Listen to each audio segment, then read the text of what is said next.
तो योद्धाओं, अब हम लोग रोज़ दिन आगे बढ़ रहे हैं, रोज़ इम्प्रूव भी कर रहे हैं और रोज़ कुछ नया सीख रहे हैं, रोज़ नया याद कर रहे हैं और ये इस एग्ज़ाम की डिमांड है।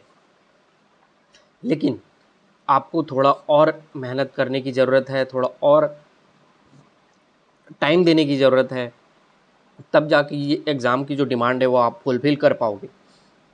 मैंने आपको बोला था सीजी ज्योग्राफी के ऑब्जेक्टिव लगाने हैं, वो आप नहीं लगाए हो। बहुत लोगों ने बताया कि वो अभी तक ऑब्जेक्टिव नहीं लगाए हैं। जब तक सीजी ज्योग्राफी के ऑब्जेक्टिव नहीं लगाओगे, आपको सीजी ज्योग्राफी कंप्लीट नहीं हो पाएगा प्रीलिम्स पॉइंट ऑफ व्यू से। कल आपको मैंने मेंस के क्वेश्चन दिए, तो आप मेंस के क्वेश्चन आप नहीं लगाओगे तो आपके मेंस पॉइंट ऑफ व्यू से कवर नहीं होगा। सिर्फ पढ़ना इंपॉर्टेंट नहीं है, उसके ऑब्जेक्टिव लगाना जिससे प्री निकले ताकि आप मेंस लिख पाएँ। मेंस के क्वेश्चंस के आंसर लिखना जिससे आपका मेंस निकले और आप इंटरव्यू दे पाएँ। और डेली करंट अफेयर पढ़ना और सुनना ताकि आपका इंटरव्यू अच्छा हो और आप फाइनल इस एग्ज़ाम को क्लियर कर पाएँ। तो ये तीनों एस्पेक्ट्स को हम लोग कवर करते हुए ये मेंटरशिप प्रोग्राम चला रहे हैं। लेकिन अगर आप एक पैरामीटर को ही कवर करेंगे और दूसरे पैरामीटर को छोड़ देंगे तो आप कहीं ना कहीं पीछे हो जाएंगे। तो ध्यान रखें, सारे एस्पेक्ट्स जो मैं बोलता हूँ वो ज़रूर करें। अगर ज़्यादा मेहनत करने की ज़रूरत होती है तो ज़्यादा मेहनत कीजिए, बिल्कुल भी टॉपिक स्किप मत कीजिए। हिंदी लैंग्वेज, इंग्लिश लैंग्वेज, हमारा जो लैंग्वेज का पोर्शन चल रहा है बहुत सही चल रहा है, इसको कंटिन्यू रखिए। इंग्लिश ग्रामर हम लोग 60 रूल तक आज कवर करेंगे। हिंदी में तत्सम तद्भव के रिपीटेशन मोड चल रहा था तो 6 पेज तक आपको कवर करेंगे। अनेक शब्दों के एक शब्द के लिए हमारा 2 पेज का सीरीज चल रहा है, तो अभी 8-10 पेज तक हो जाएगा। आज 10 पेज तक आप उसको कवर करेंगे। 2 पेज के सवाल तो आज मैं पूछूंगा आपको, तो ये लैंग्वेज को कंटिन्यू रखिए। सीजी ज्योग्राफी के आज जो टॉपिक मिले हैं आपको उसको पढ़िए। एल.एन. वर्मा की बुक खरीदिए, मैं आपको बोला था एल.एन. वर्मा की बुक पर रखिए और हरी राम पटेल सर की बुक रखिए। एल.एन. वर्मा की बुक में थोड़ा descriptive mains point of view से चीज़ें, कंटेंट अच्छे से दिया हुआ है, उसको पढ़िए। और हरी राम पटेल सर की भी बुक पढ़िए, दोनों को पढ़िए, तब आपको समझ में आएगा कि सीजी ज्योग्राफी में चीज़ें मेंस पॉइंट ऑफ व्यू से और प्रीलिम्स पॉइंट ऑफ व्यू से चीज़ें कहाँ से डिफ्रेंशिएट होती है। उसके बाद ऑब्जेक्टिव लगाइए तो चीज़ें कंप्लीट हो जाती हैं। और चीज़ों को याद करना है उसके लिए आपको बार बार पढ़ना पड़ेगा। 1, 2, 4, 5 बार में याद नहीं होगा, बार बार जब आप पढ़ेंगे तभी चीज़ें आपको याद होंगी। तो सीजी ज्योग्राफी का ये जो पोर्शन है उसको कवर कीजिए। केमिस्ट्री का जो टेस्ट मैं आज आपको लूँगा, आज आपका फाइनल केमिस्ट्री का टेस्ट होगा, इसमें आप सारे टॉपिक्स आपके केमिस्ट्री के कवर हो जाएंगे। आप इतने आंसर मैं लिखवा रहा हूँ, आप ये समझो कि अभी तो शुरुआत है।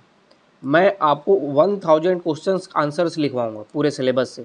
1000 क्वेश्चंस आंसर आप लिखोगे, धीरे धीरे आपके क्वेश्चंस आंसर टेक्निक भी इम्प्रूव होगा और आपके रिटन प्रैक्टिस से चीज़ें आपको याद भी होती चली जाएंगी और आप देखोगे कि आपको आंसर राइटिंग में डर ख़त्म हो जाएगा और चीज़ें बहुत ही सरल लगने लगेगी। बस चीज़ों को आप फॉलो करते रहो। 1000 questions answer mains point of view से, वो भी बड़े क्वेश्चन, छोटे नहीं। 8 नंबर, 10 नंबर और 15 नंबर के क्वेश्चंस ही मैं लिखवाता हूँ। तो सोचो एक कितना बड़ा कंटेंट आपके पास हो जाएगा। तो ये चीज़ें थी। उसके बाद अनेक शब्दों के लिए एक शब्द में पहला लिखना, जिसके भीतर कुछ सार ना हो, गोद लिया गया, जिसे कठिनाई से समझा जा सके, जिसका समाधान या उपचार करना कठिन है, दुष्ट उद्देश्य से की जाने वाली मंत्रणा या साजिश, ऐसा अकाल की भिक्षा लेना देना भी कठिन हो, बुरे आचरण चरित्र वाला, ध्यान करने योग्य, धार्मिक सिद्धांतों के अनुसार आचरण करने वाला, जो भयभीत न हो, जहाँ किसी बात का डर अथवा खतरा न हो, जो चिंता से रहित हो, रात्रि के मध्य भाग का समय, जिसको किसी प्रकार का लोभ न हो, नीले रंग का कमल, हाल ही में ब्याही स्त्री, नाक से बाहर निकलने वाली श्वास, जिसकी सहायता करने वाला कोई न हो, जिसका निषेध किया गया हो, जो गिरा हुआ हो, ग्रंथ के बचे हुए अंश जो प्रायः अंत में जोड़े जाते हैं। तो ये अनेक शब्दों के लिए एक शब्द का आप लिखो और इसको पढ़ो। तो ये 2 पेज और इसमें ऐड करिए। तो ये आज का टारगेट रहेगा, आप उसको फॉलो करिए। एक क्वेश्चन के ऊपर मैं डिस्कस करता हूँ कि कुछ एक स्टूडेंट ने पूछा था कि गवर्नमेंट जो होता है फूड इन्फ्लेशन को, खाद्य महंगाई को कैसे कंट्रोल करता है अपने बफर स्टॉक से। ये कॉन्सेप्ट था, ये कॉन्सेप्चुअल चीज़ है, तो इसको आप समझना, बहुत ध्यान से चीज़ें समझना। इसके बाद मैं एक क्वेश्चन दूंगा, आप इंडियन इकोनॉमी का एक कॉपी बनाओ, क्वेश्चन आंसर फॉर्मेट में हम लोग उसमें सारी चीज़ें लिखेंगे। इंडियन इकोनॉमी की आप एक डेडिकेटेड कॉपी बनाओ, मैं उसमें क्वेश्चन आंसर फॉर्मेट में चीज़ें समझाते जाऊँगा, आप उसमें लिखते जाना। तो आपका इंडियन इकोनॉमी का पोर्शन में क्लास भी हो जाएगा, क्वेश्चन आंसर फॉर्मेट भी हो जाएगा और करंट अफेयर भी हो जाएगा। तो आप उसको एक अलग से इंडियन इकोनॉमी की कॉपी बनाओ और चीज़ें को मैं जैसे बताते जाऊँगा वैसे वैसे लिखते जाना। एक कॉन्सेप्ट है, देखो, फूड इन्फ्लेशन और फ्यूल इन्फ्लेशन, दो चीज़ें ऐसी बातें होती हैं इन्फ्लेशन में। इन्फ्लेशन का साधारण मतलब आप समझ लो कि महंगाई, इसका मीनिंग तो ब्रॉडर होता है बहुत, लेकिन साधारण मीनिंग इसका होगा महंगाई। तो फूड इन्फ्लेशन और फ्यूल इन्फ्लेशन, फ्यूल हम लोग कहाँ से लेके आते हैं? बाहर से इंपोर्ट करते हैं, गल्फ कंट्रीज़ में, रसिया से यहाँ पे इंपोर्ट हम लोग फ्यूल करते हैं। अगर यहाँ पे वॉर वगैरह हो जाता है, युद्ध हो जाता है, तो क्या हो जाता है? सप्लाई डिक्रीज हो जाती है और महंगाई बढ़ जाती है। तो इसका फ्यूल के इन्फ्लेशन में हमारा कोई कंट्रोल नहीं होता है, ये एक्सटर्नल चीज़ें अफेक्ट करती हैं कि महंगी हो गई तो हमको ख़रीदना पड़ जाता है। वही चीज़ फूड के साथ होता है, अच्छी बारिश हुई, अच्छा पैदावार हुआ तो चीज़ें कम सस्ती मिलेंगी, और अच्छी पैदावार नहीं हुई, बारिश नहीं हुई, सूखा पड़ गया, तो क्या हो गया? आपको चीज़ें कम मात्रा में मिलेंगी, डिमांड बढ़ जाएगी, सप्लाई कम हो जाएगी, तो चीज़ें महंगी हो जाएंगी। तो फूड इन्फ्लेशन और फ्यूल इन्फ्लेशन दो ऐसी चीज़ें होती हैं जिनके ऊपर हमारा या गवर्नमेंट का कंट्रोल डायरेक्टली नहीं हो पाता है, वो चीज़ें अपने आप कंट्रोल होती हैं क्योंकि एक्सटर्नल फैक्टर उसमें बहुत ज़्यादा इन्वॉल्व होता है। अब देखो, अब फूड किसी भी चीज़ के इन्फ्लेशन में दो चीज़ें काम आती है, सप्लाई और डिमांड। किसी भी चीज़ की डिमांड ज़्यादा है और सप्लाई कम है तो चीज़ें महंगी हो जाएंगी। अब किसी भी चीज़ की सप्लाई ज़्यादा है और डिमांड कम है तो उसकी क्या होगी? वो चीज़ें सस्ती हो जाएंगी, उसकी महंगाई कम हो जाएगी। अगर किसी समय एक ऐसा पैदावार हुआ, जैसे गेहूं का ही पैदावार अगर इस साल कम हुआ तो चीज़ें क्या होगी? गेहूं महंगी हो जाएंगी, आटे महंगे हो जाएंगे, लोगों को चीज़ें महंगी मिलेंगी, उनका व्यय बढ़ेगा, सेविंग घटेगा, तो उनकी जो गरीबी स्तर है वो बढ़ते जाएगी। तो इससे क्या होगा? पूरे इकोनॉमी में गलत प्रभाव पड़ेगा। तो गवर्नमेंट, अब हमारे इंडियन इकोनॉमी में चीज़ें जैसे कुछ फूड प्रोडक्ट एक्सपोर्ट भी होता है। अब जैसे गेहूं एक्सपोर्ट होता होगा, तो गेहूं एक्सपोर्ट होता होगा तो हमारे डोमेस्टिक डिमांड है गेहूं क्या, वो फुलफिल आप कर नहीं पा रहे हो और बाहर विदेश भेज रहे हो, तो ऐसे में गवर्नमेंट क्या करेगी? एक्सपोर्ट ड्यूटी लगा देगी। एक्सपोर्ट ड्यूटी लगाने से जैसे 100 रुपये का गेहूँ जा रहा था तो बेचने वाले को बाहर में ज़्यादा प्रॉफिट हो रहा था, तो वो घर में नहीं बेच के बाहर बेच रहा था ताकि उसको प्रॉफिट कमाना है। अगर एक्सपोर्ट ड्यूटी लगा, मान लो 25% 30% एक्सपोर्ट ड्यूटी गवर्नमेंट ने लगा दिया, पहले जो चीज़ 100 रुपये में जा रहा था, 30% एक्सपोर्ट ड्यूटी लगाने के बाद वो अब चीज़ें कितने रुपए होकर बिकेंगी बाहर जाके? 130 रुपये का।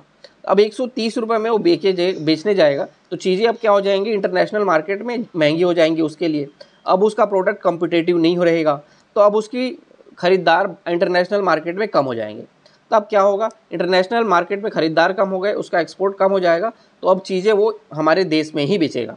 तो ये पैरामीटर था गवर्नमेंट का, एक्सपोर्ट ड्यूटी बढ़ा के एक्सपोर्ट को डिक्रीज़ करना ताकि इंटरनल हमारी जो देश की डिमांड है उसको फुलफ़िल किया जाए और सप्लाई को मैनेज किया जाए ताकि डिमांड को वो फुलफ़िल करवाए। डिमांड सप्लाई का जो अनबैलेंस है उसमें सप्लाई, इंटरनेशनल सप्लाई को रोका और हमारे डोमेस्टिक सप्लाई में इंक्रीज़ हुआ और जिससे महंगाई में कमी आई।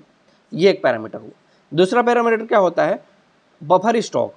जैसे इंडियन गवर्नमेंट का एक यूनिट है फूड कॉरपोरेशन ऑफ इंडिया, वो क्या करता है? 2-3 साल तक का अनाज अपने पास एक स्टोर के रूप में रखता है ताकि विकट स्थिति जैसे बाढ़ आया, भूकंप आया या फिर सूखा आया, तो ऐसी स्थिति में जब आए तो हमारे देश के लोग भूखे न मरे, तब 2-3 साल का खाना हमारे गवर्नमेंट अपने पास रखती है स्टॉक के रूप में।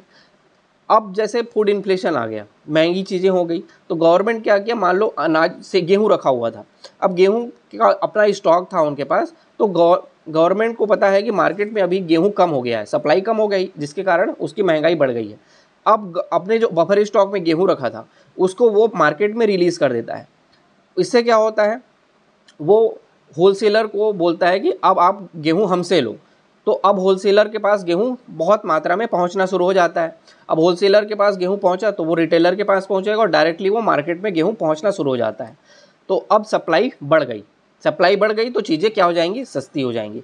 इस तरीके से फूड इन्फ्लेशन को गवर्नमेंट दो तरीके से मैनेज करता है, अपने बफर स्टॉक से अपने अनाज को रिलीज़ करता है और चीज़ें वहाँ पे सप्लाई बढ़ा देता है, और सप्लाई बढ़ने से चीज़ें सस्ती हो जाती हैं। और दूसरा, एक्सपोर्ट ड्यूटी बढ़ा के एक्सपोर्ट को डीमोटिवेट करता है कि एक्सपोर्ट अभी खनिज अभी हमारे देश में अनाज की कमी है, तो आप एक्सपोर्ट मत कीजिए, आप उसको कम एक्सपोर्ट कीजिए और चीज़ें उसमें सस्ती होती हैं। तो ये फूड इन्फ्लेशन को गवर्नमेंट कंट्रोल करता है। तो ये कॉन्सेप्ट था। एक क्वेश्चन आप लिखोगे कि बैलेंस ऑफ पेमेंट, भुगतान संतुलन क्या है, चालू खाता घाटा मतलब करेंट अकाउंट डेफिसिट क्या है। ये 2 कॉन्सेप्ट है, इसको आप ढूंढिए, थोड़ा लिखिए। मैं इसके ऊपर क्लास आज या कल में दूंगा, उसको देख के आप अपनी कॉपी में इसको लिखेंगे तो चीज़ें आपको अच्छी लगेंगी। आज के लिए इतना ही रहेगा, कल फिर मिलेंगे एक नए टारगेट के साथ। आई होप कि कॉन्सेप्ट आपको समझ में आया हो। टारगेट अच्छे से पूरा करना है, सीरियसली पढ़ाई करना है, और एग्ज़ाम को 1 साल में क्रैक करना हो तो 1 साल तक आपको डेडिकेटेड बहुत हार्ड वर्क करके मेहनत करना पड़ेगा। और इस एग्ज़ाम को अगर मेरे साथ जो आपने 6 महीना पढ़ के लिया, तो आप समझ लो कि इस इन बिटवीन कोई सा भी एग्ज़ाम आएगा तो आप उसको डेफिनेटली अच्छे से क्लियर कर पाओगे। तो अच्छे से फॉलो करो। मिलते हैं कल फिर एक नए टारगेट के साथ। Thank you.